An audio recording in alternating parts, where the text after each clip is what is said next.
လောကမှာတယောက်တည်းနေတာဟာတော့အေးချမ်းမှုအရှိဆုံးလို့ပြောအောင်သို့သောလူတွေဘာလို့တယောက်တည်းမနေနိုင်ကြသလဲဆိုရင်တော့ကရှိလို့တယောက်တည်းမနေနိုင်မျိုးတွေးတယ်တယောက်တည်းနေရင်နေမကောင်းရင်ဘယ်လိုလုပ်မလဲဆိုအတွေးပဲဒါကြောင့်တယောက်တည်းမနေနိုင်ကြဘူးနှစ်ယောက်နေတော့ရောလို့ဆိုနှစ်ယောက်နေတော့လည်းမတည့်ပြန်ခက်တာ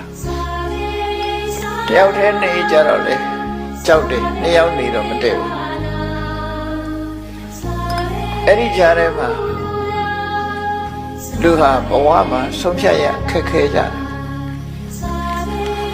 နှစ်ယောက်အတူနေပေမဲ့လို့ကြောချင်းပေးပြီးတော့တယောက်နဲ့တယောက်စကားမပြောတဲ့ပုဂ္ဂိုလ်တွေများကြီးပဲနော်မိသားစုတဲမှာကိုရှိတယ်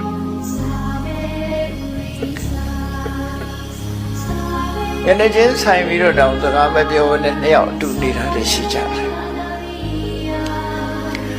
ဘယ်လိုအတွေးနဲ့ဘယ်လိုနေကြသလဲတော့မသိဘူးနော်တယောက်တည်းနေပြန်တော့လေမနေရဘူးမနေချင်ဘူးနေတော့နှစ်ယောက်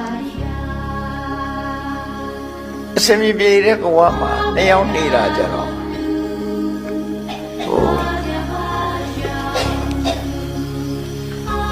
ငြိမ်းချမ်းမှုကတခါဆုံးရှုံးပြန်တယောက်တည်းဆိုတော့စကားများစရာတော့မရှိဘူးနှစ်ယောက်ဆိုရင်တခါမဟုတ်တခါစကားများကြတယ်ရှမ်းဖြစ်ကြတယ်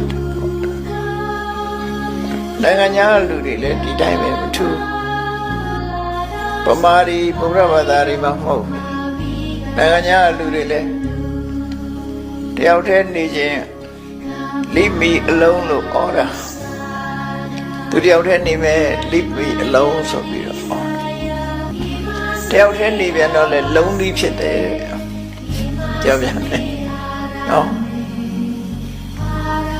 လုံးလေးဖြစ်လာတော့ဘာဖြစ်လို့ဆိုဟိုတယ်လီဖုန်းဆက်ဒီတယ်လီဖုန်းဆက်ဖြစ်လာပြန်တယ်လီဖုန်းဆက်ခေါ်တော့လာတော့တဲ့လာလို့ဆိုမတဲ့ပြန်နှစ်ရက်သုံးရက်လောက်ပဲဆင်ပြေတယ်နောက်ရက်ကျဆင်ပြေလူတဘာဝကတွေးစားရအခက်ကြီးပဲအဲ့တော့လူတွေဟာတယောက်တည်းမနေဝန်းတာလဲဒီစိတ်ပဲနှစ်ယောက်မတဲ့တာလဲဒီစိတ်ပဲအဲ့လိုနေထိုင်ရတဲ့လောကကြီးမှာမြတ်စွာဘုရားလက်ထက်တုန်းကမြတ်စွာဘုရားကတော့တရားထွေးနေရတဲ့အကျိုးကျေးဇူးတွေကိုဟောကြားဆုံးမထားတာရှိတယ်နှစ်ယောက်နေလို့တူနဲ့တူနဲ့အဆင်ပြေလို့ဆုံးမဩဝါဒတွေရလို့အကူအညီရလို့ဆိုရင်နှစ်ယောက်နေတာအဆင်ပြေတယ်အဲ့ဒီလိုမှမဟုတ်ဘူးဆိုလို့ရှိရင်တော့အဆင်မပြေဘူးဆိုတော့တယောက်တည်းပဲနေတာကောင်းတယ်တခါတော့ကမြတ်စွာဘုရားကတယောက်တည်းနေရခြင်းရဲ့အကျိုးကျေးဇူးကိုဖော်ပြတဲ့အခါမှာရှေ့မျောကြည့်လိုက်တယောက်မှမရှိနောက်လက်ကြည့်တယောက်မှမရှိလမ်းမှာခရီးသွားတဲ့အခါမှာဟန်ကြလို့တယ်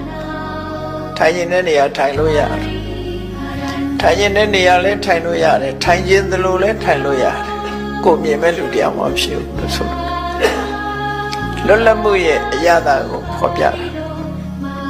တယောက်တည်းနေလို့ရှိရင်ဘယ်သူနဲ့စကားများအောင်မလို့ဘယ်သူနဲ့မှမများစရာမရှိတော့ကိုတယောက်တည်းအေးချမ်းတယ်တယောက်တည်းနေရတဲ့အရာသာကိုရသော်ဘုရားရဲ့တပည့်တွေတဲ့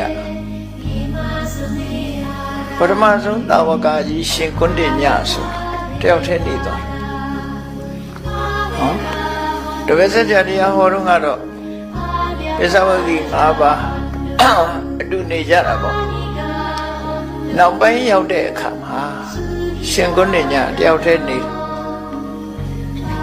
ဘယ်သူနဲ့မှမတွေ့ရတဲ့နေရာသွားနေတယ်ဘယ်သွားနေတော့ဆိုရင်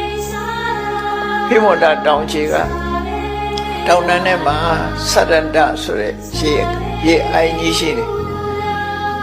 အဲ့ဒီစရန္ဒရေအိုင်ကြီးနားမှာတော်ထညောင်းလေးနဲ့နေတယ်တပါးတယ်